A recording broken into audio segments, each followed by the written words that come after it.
Hey folks, Kilt-Man here, Kilt-Man at your services. How are you all? We're all doing very, very well. Now, welcome back to the exclusive YouTube Pray channel. All gather around and pray with me. Now, I used to skip people whose channels were just devoted to like one movie franchise, usually Halloween. I'm just as guilty, God almighty. How many videos have I done on this movie yet? This movie I haven't even seen as yet. It's only 6 days away now though. 6 more sleeps and then pray. But I'm loving this build-up. I've followed this movie since day one, as you all know, when it was called Skulls, its working title. And I've covered every little bit of news and all the trailers and teasers and all the interviews, except for the one I'm about to cover in this video today. I've been following this, and you'd think, what is there left to say? Just enjoy the build-up, Kilt-Man, and wait till the film comes out and then talk about it. I really thought I could do that, but no. There's little bits of news coming out all the time, and I'm going, oh, I've got to talk about that, I've got to talk about this. Oh, they're going to do that. Wow. So let's just see what snippets we have now. And I'm playing not the Predator score at the moment. I'm playing Frank DeVol's awesome score for the Robert Aldrich classic, gritty, nasty, Apache, atrocity western Ulzana's Raid from the early 70s with Burt Lancaster and Bruce Davison. Oh my God, I have covered that movie really in depth on the channel. I'll put a link to that below. But listen to this propulsive, Native American, tribal, energetic action music. Anyway, back to Prey. Now, Dan Trachtenberg, the director, and the producer, Jaheim Myers, and the cast and crew have been on the press junket the last few days. Well, it seems like forever, but they're in the UK at the moment, or at least they were at the start of the week. They were doing a signing of posters at the Forbidden Planet store in London. I couldn't go, I was busy saving the world in another vicinity, so I couldn't make it down there in time. But and I think they might still be here. They've been doing interviews with the Independent, the NME magazine, and other tabloids and British institution sort of things. So it's all sounding great. It's all sounding great for one, except for one thing. Apparently, Fox, who it's a 20th Century Fox movie, but it's also Disney. Disney bought out 20th Century Fox. But they're kind of marketing it now in little TV spots and posters as being the first hunt ever on Earth. Which Dan Trachtenberg saying, well, that's not entirely true. Because they want to be able to have the Predator in other time periods as well. But because we know it's been throughout history to Earth. But he's saying that no, it's the first hunt for the feral Predator, which is our big villain in this movie. It's his first hunt on Earth, but not necessarily the Predator race, the Yautja themselves. So Fox seem to be getting. I've seen some of the forums, and there's a lot of people are like up in arms about this. I wouldn't worry about it. It ain't no big deal, get over it. No. Speaking of getting over things, I'm trying to get over the fact I've got no whiskey left in the house. No whiskey in the hizzy. So I put some bud in my blood. Hey. Not the same. Anyway, so I think this was I found this stuff on AVP Galaxy. A great source for anyone who's into aliens and predators. And there's some behind the scenes pictures of Amber Midthunder playing Naru, our hero. They're not spectacular, so I'm not even going to bother showing you them. But it's the interview that Dan Trachtenberg has given. And he talks about why is it not going to cinemas? And no, don't worry, it's a theatrical movie, it's hugely cinematic. You're still going to get that effect on the biggest screen you can have in your own house. It's still a very cinematic movie, but sadly it has gone to streaming. That's just the way it's gone. Now, look, I want to see it at the flicks as much as you guys do.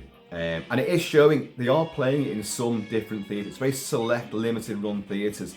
I'm not sure if they're doing that in the UK, they're definitely doing it in America, and it was shown theatrically at the San Diego Comic-Con, of course, where all our glowing, fantastic reviews have stemmed from. But at home, you can watch it again and again and again. It's like, okay, you want to go to Flicks to watch it, and then you have to wait after that window to get the home video version, which that is an interminable wait for me. I want to see it again and again and again, you know. And at least with this now, you can watch it and then watch it again and then watch it some more. As you guys know, I said in the last video what I'm going to do. I'm watching as soon as it drops, I'm going to be up all night until it actually drops on Disney Plus in the UK, and I'm going to be watching the shit out of it, like. And what I'm going to do, I'm going to watch it in English, then I'm going to watch it in Comanche. But what I'll probably do, this is the run up for next Friday, folks, the big Prey Day. I'm going to watch it in English, then I'm going to do a non-spoiler review, just an immediate reaction to it, so you guys will know straight away how Kilt-Man really feels. Then I will watch the film again in Comanche, which I'm dying to do, but I'm going to watch it English first. And then I'm going to do, obviously, a big spoiler review for it, where I'm going to go massively in depth. And then, I think this is the order I'm going to do it. Then I'm going to do a commentary track for it. So I'm going to set the camera up, and we're going to go, right, 3, 2, 1, you guys hit the play button, and you can watch it alongside me. Hit play now! And then I'll just do a commentary throughout it. Yeah, we'll see how that goes, but it could be fun. But I'll do that after I've done the big spoiler review, because obviously if you're going to just go in to watch the commentary, I'm going to be telling you and reacting to what's happening on screen and what my thoughts are by, so you're going to hear everything anyway. So anyway, big day, that big day. So let's get on to what Trachtenberg said. He talked about, you know, it's going to, you know, a streaming platform, and like, well, he talks about, where is it now again? I think that the challenge is giving that feeling the first one had, without feeling like we're just chasing that again, meaning Predator 1, the original Arnie Predator. But it's what inspired the redesign of the creatures. On the one hand, it had to feel undeniably Predator, but also deliver it in a surprising way. The first movie was so great because you saw this cloaked being, and that was already awesome. And then you saw it in the biomask. I assumed as a kid when I saw it, I was like, oh, that's the Predator. That's the cool creature in this movie. And then at the end, you see it in its final form and you're like, oh no, that's what it's like. And you know what he means. It's cloaked to begin with. Then you think you've got the big reveal. It's got a biomask on, and then finally the mask comes off and one ugly motherfucker is revealed. And it is a series of revelations and reveals, and it's stunningly well done. And of course, it's timeless now. It's iconic. So, but he's saying, look, he wants. I really want this movie to have those 3 stages, and to have delightful set pieces where it's cloaked and we're milking that for all it's worth. I like that. And then seeing it in its masked form, biomask, or well, this skull mask it seems to be wearing, and having fun sequences there. And then yet again delivering still yet one more thing up our sleeve in what it looks like in its final form. So there's that still new iconography to add to the franchise. So anyway, if I'm stuttering reading that, these are direct quotes from Dan Trachtenberg, and they doesn't flow very well at all. It isn't the best thing to read out loud, but you know what he means. So we're gonna get cloaked, we're gonna get masked, then we're gonna get its face, of course. Wow! But we know it's been redesigned. And you know, there are people who are harping on about this. Oh, I'm sick of redesigns. Just leave it alone. There's been people going on about the eyes. Now, I kind of get their points, because Kevin Peter Hall, who played the Predator in the first 2 movies, the mask, Stan Winston's mask for him, his eyes, you're seeing his eyes looking through the eye holes. Those bits there, they're Kevin Peter Hall's eyes. So there's real life and personality there. Now, we know that in later movies, the masks were too high up, so they were digital CGI or, you know, visual effect eyes. And in this film, it's no different. Dane DeLigro, who's the pro basketball player, all 18 feet tall, his eyes are actually looking through the neck. So the head itself is a big prop on top of his own head. So he's not looking out at the eyes, he's looking out the neck somewhere. And he said, you know, as people in these costumes always say, they can't see a damn thing. So they're acting blind a lot of the time. But I'm not worried about that at all. I think it's going to look fantastic. Obviously, I have seen images of the Predator's face, and I do think it looks fantastic. It does look different. It does look different. But it's not radical. It's not drastic. It's just a different Predator. There are people like NECA who make all the action figures, and they've done like 1,000 different Predator designs or something like that. And they've got the license again to do all the figures from this movie. Oh, yes. A little figure of Amber Mid-Thunder. And the Predator, obviously. And everybody, French Fair Trapper. Who wants a figure of a French Fair Trapper from the 17th century? Who's bothered about that? You know what I mean? Me, I'll get it. But hair dog as well. You're going to get the dog. And we're going to come on to this now. So the other thing that he's been saying is that, sorry, about the redesign, I'm not bothered. He said this creature's from a different part of their home world, a different hemisphere, hence the different colour scheme on his body. I think I commented on how red it looked and the blotchy mottled effect, which is prevalent to the earlier Predators that we've seen anyway. So they're definitely the same race, but he does look slightly different. And he's not as muscle bound, but he's still very, strong, very tall, but he's a lot more anatomically in proportion, which is what Trachtenberg wanted to achieve. And you've seen so much footage of him now leaping around and the ferocity with which he goes into battle, the stealth, and he just looks, even in silhouette, looks incredible.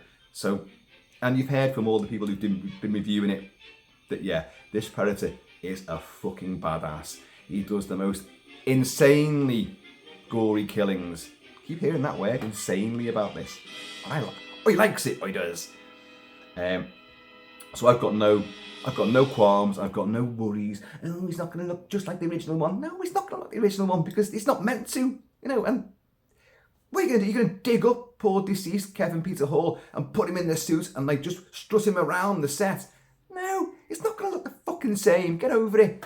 They're all different. We're all different. I'm not. Comment below if you know what that's quoted from. So, right, okay. So we know he's going to do 3 stages there. What else was it? Okay. Right. The topic of the Disney merger was also brought up, and how the Prey director was concerned that it would result in the film's violence being toned down. But that wasn't what happened. Yes! They asked for more. No. Here's one of his broken, fractured English quotes again. I was terrified after the merger, and then the Allens, that's Alan Horn and Alan Bergman from Disney, we're going to take a look at the script and see ... I was like, oh no, what if they don't get it? You know what? They loved it. They never said, cut the violence. They never adjusted anything. Great. Now that is a legit fear, that Disney were going to just PG-13 everything, or even weaker than that, even more tepid and tame than that. But they haven't done it. Brilliant. Brilliant. Right. And there's the thing. This is why I wanted to do this video. This is what I wanted to talk about. In fact, they wanted more dog, which is the one that everyone wants. Yeah, the whole impetus of the dog, that's Naru's dog, Sari. So I always forget that dog's name. Sari. You wanted more dog, which is what I think everyone wants. Yeah, the whole impetus of the dog was to have it feel akin to the Road Warrior. That's Mad Max 2 to most of us. The Road Warrior. That silhouette of Mad Max and that dog, who was just called Dog in the film Mad Max 2. And I've done a video on that dog as well. He was an Aussie blue heeler, a bush dog, fantastic creature, and a real personality. The silhouette image he's talking about is on so many of the posters. It's Max and his dog just walking down the highway, and there's his dog. Max is all battered and bruised. That poster, by the way, is actually over there. But should have just brought that and stood it up, shouldn't I, instead of getting the figures. But you're getting the 3D effect. There you go. So, let's put him back up there. Don't fall off, Max. You're too badly injured as it is. So that silhouette, that's what he's on about. That silhouette of Mad Max and that dog, we wanted to have. And he calls his main hero Nadu. Her name's Naru, not Nadu. Unless that's just like a mistyping there. But wanted to have Naru and her dog. And they loved Disney, and they loved that and encouraged us to do more there. So it was not like they were ever going to have anything too negative to say, and loved the movie when they saw the first cut of it and wanted to make it as big as they possibly could and capitalise on making Hulu a great platform for giant movies like this. So now the dog does play quite a part in this movie. Now I know this, but what I do not know, and I've got someone who's told me exactly how this film ends, but I haven't read it. sent me a huge synopsis, well, not synopsis, it was the full blow-by-blow account. He'd seen it, and the thing is, I do believe him as well. I read bits, but even me, I'm like, no, I'm not going the whole hog on this. I'm not doing it. I want some surprises there, of course I do. But I tell you what, I don't want that dog to die. I've said this all the time. Sick of dogs dying, and of course Mad Max, his dog in the first film gets killed. His dog called Dog in the second film also dies. But that dog's a badass. It's a hero in its own right, but it does die. But and in the history of these movies, you look at every sort of, and the most sort of in its family tree for Prey, you've got things like When the North Wind Blows and White Fang and loads of other adventure movies where you often get, this is what happens, the trapper, your outdoorsman, your survivalist, he has his trusty canine companion, and there'll be a confrontation most regularly with a grizzly bear. And although the grizzly bear comes on, it's standing there like that on its back legs, the dog will leap in to defend its master, and the dog will drive off the bear. And like our hero's just like, he's maybe wounded, and his dog, he crawls over to his dog, and the dog's mortally wounded. And you're like, oh no. That seems to be the case. I am hoping to be surprised by this movie where they don't kill the dog. I love that silhouette that he's on about, and there's many posters, and I tried, unbelievably, I've seen loads of pictures of a silhouette, probably a lot of fan art as well involved in this, of Naru and the dog walking into the sunset, or walking out of the sunset, or with a full moon behind them. Can I find them now? No, I can't, because I'm going to use one as the thumbnail for this video. I found something else though, so don't worry about that. But so that image, I think, is fantastic. And so these two clearly are a double act, but you don't want her. We know she fights a grizzly bear, and the dog is involved in that sequence. By the way, that grizzly bear that you see her getting chased by, and then she gets into the beaver dam and hides there, and then a cloaked predator kills the bear and hoists it aloft. It's Dan Trachtenberg who's playing the grizzly bear as well.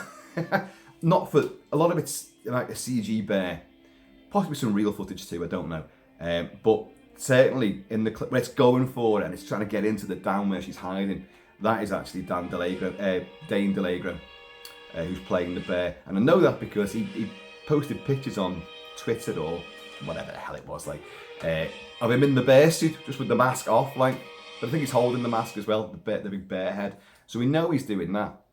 We also know tantalisingly that there's another predator in there. I think the cast listing said additional predator. Now whether that's someone else as part of his crew who's waiting for him on the drop ship, the mothership, the whatever. I mean, we've got the scout ship there. There's the Predator scout ship from the first Predator movie there. And but I don't think it'll look like that. And it's clear that thing you see in the clouds where Naru wants to go on this big hunting mission with the rest of her tribe and prove herself. And I'm ready. I saw a sign in the stars, and that's the actual Predator ship sort of dematerializing in lightning bolts and fizzing electricity in the clouds, and then depositing our feral on the planet Earth to do his thing. But back to the dog. Yeah, I really hope that dog survives. I know it plays a major role in it, and we do see Naru and Sari as a double act, as a team in this. Now, the marketing has not shown much of that. You do see the dog in the trailer, yes, I know, and you see lots of imagery, but actual action scenes, you're not seeing the dog involved in that. But you can bet your ass it will be, and it's going to be saving her as well. I just hope it doesn't make that huge canine sacrifice that so many of his brethren have done throughout the ages in cinema. Because it'd just be a nice continuation, I think. We also know, now this is just me saying this, Jane Myers, or is it Jane Myers, I've seen it pronounced that way, who's the Comanche woman producer of the movie. She said that she wants to revisit this world again. And Trachtenberg has hinted, of course, at possible sequels to this. Now, whether they mean just another, another Predator movie but set during the Viking period or the Samurai period or whatever like that, or Vietnam, whatever. But they do seem to be wanting to revisit this particular environment. And if this film is the success that we all think it's going to be, yeah, you can bet your ass they're going to do it. They're going to come back to this. So I'm just hoping that that image they said about the of Naru and Sari walking off into the sunset, that is how the film ends. And maybe she's holding the Predator's head or something like that. I don't know. Or the dog's got a Predator bone in its mouth. Yeah. Off they go to feast on feral. A feral feast in the woods. I'd love that. And then, obviously, the one in the dropship's like, shit, feral's gone. Right, if you want a job doing, do it yourself. And the uber feral comes down. That sounds terrible. That sounds like it's going down that fucking route of the Predator and the AVP movies. Oh, dear God, no. No, this seems to be breaking out into new territory, certainly. So, what else was I going to say then? There was something else I had in mind to say. And now I have forgotten it. It was probably something to do with the dog as well, and you're going to get a figure. So you'll have a Naru figure, and you'll have the dog as well. And you'll have Naru with all of the Dayglow blood all over it, Predator's blood. A lot of blood in this movie, and we know that. A lot of human bloodshed, and the feral gets pretty done in as well. He bleeds quite copiously in this. So, and it's always a great effect, isn't it? That glowing, horrible, sort of bioluminescent, alien Rasta gore. Cheers, y'all. So yeah, Predator, Prey, even, not far away now. I can't wait. You know that. This is that weird limbo that you get, in the build up to Christmas and the build up to Halloween as well. Is another big one for me. But movies have always been a huge element, well, possibly the hugest element in my life. And waiting for the film to come out, the build up months in advance, that's kind of cool. When things begin, you start seeing stuff, interviews and imagery, and then you make it a teaser, and then you get the full trailer, and then, closer to the time, you get the press junket and all that, and then you get like a week of like, it's quiet. And you're just like, you're waiting, come on, show me something, give me something more. And then suddenly, it's like the lull before the storm, the revelry, you're in the queue, you go in there, lights go out, you see the certificate on the screen, curtains swish back, if you're in a proper old school cinema, and then the film begins, and then, wow. Now, with this, it's not going to be like that. It's going to be right, just sitting there watching that fucking logo on Disney Plus. Come on, and then press play, and you're going to get that little spinny little circle, and you're going to think, is it coming on? Have we lost reception? Signal dropped. What? And it quite like 3 or 4 in the morning, and I'll be calling my daughter down because she watches Disney Plus all the time. And I'm like, is this normal? Does it do this? Is this right? So, Dad, it's going to come on in a second. 53 years old, mate. 53. It's wrong, isn't it? No, it's not wrong. Right, I had something else to say, but I've completely forgotten it. But it doesn't matter. It'll do for the next video, because I'm sure I'll find something else to talk about. But a lot of good stuff there. Some more behind the scenes pictures, but they're not spectacular. They don't really give much away. They show the location, the lovely locations that they've been utilised. So this is a big, expansive outdoor movie. It won't feel, I don't think it feels claustrophobic. I think the action scenes and the tension and the stalking and the cat and mouse games are going to be like that. But this film celebrates the woods, the vast forest there, the high meadows, the mountain ranges, the rivers, the canyons, the huge rocky edifices. It's going to celebrate all that. Well, I know it does. So this will be the biggest looking Predator movie that we've ever had, which is ironic because it's going to smaller screens, not the big screen. But hey ho, if you've got a big screen, just sit closer so you can do that with your head from one end of the frame to the other. Wow. Folks, I have been on with Shelby Kilt-Man. There will be more to come. I have this box to open, which which I'm going to do possibly in a few minutes. So I'm going to stop this, have a change of clothes, have another drink, and then get started on that. And there's also something else arriving today. You know him, you love him. Steve W7 Smith has been up to his tricks again. And this morning I woke up to a little message of him. Canvas arriving today, mate. I was like, well, I'll tell you what the clues were. If I can remember what the clues were this time. It's a landscape one. It's not a portrait style landscape.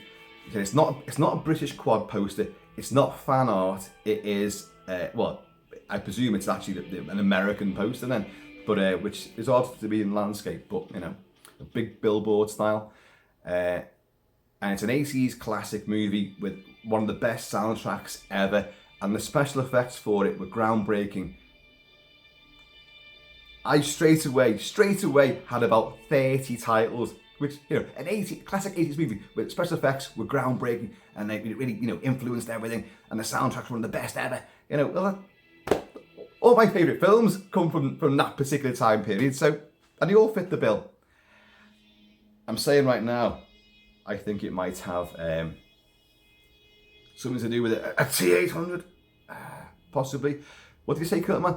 Terminator. No, I don't know. The first thing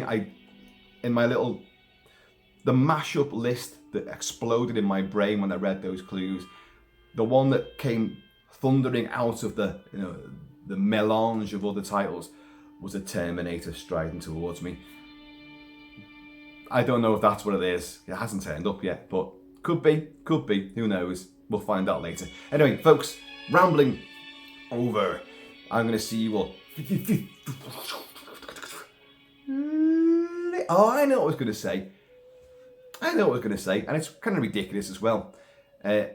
Naru does a lot of sort of hand language with the dog, Sari, and the dog's paying attention to it and all that. And in one of the trailers, she's going me now, and the dog's going, okay, yeah. Me get grizzly bear, yeah. Me distract grizzly bear while you fire arrows, yeah. I'm on it.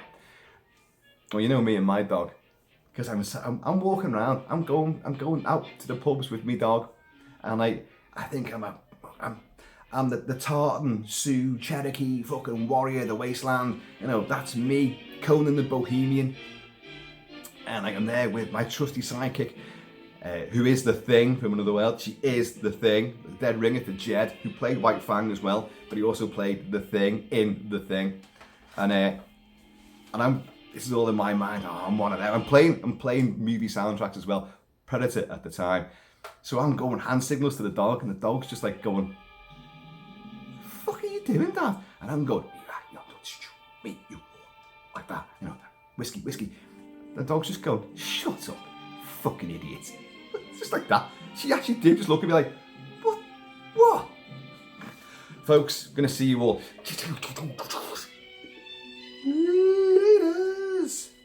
And remember, a dog is for life, not just for Christmas, as is a predator.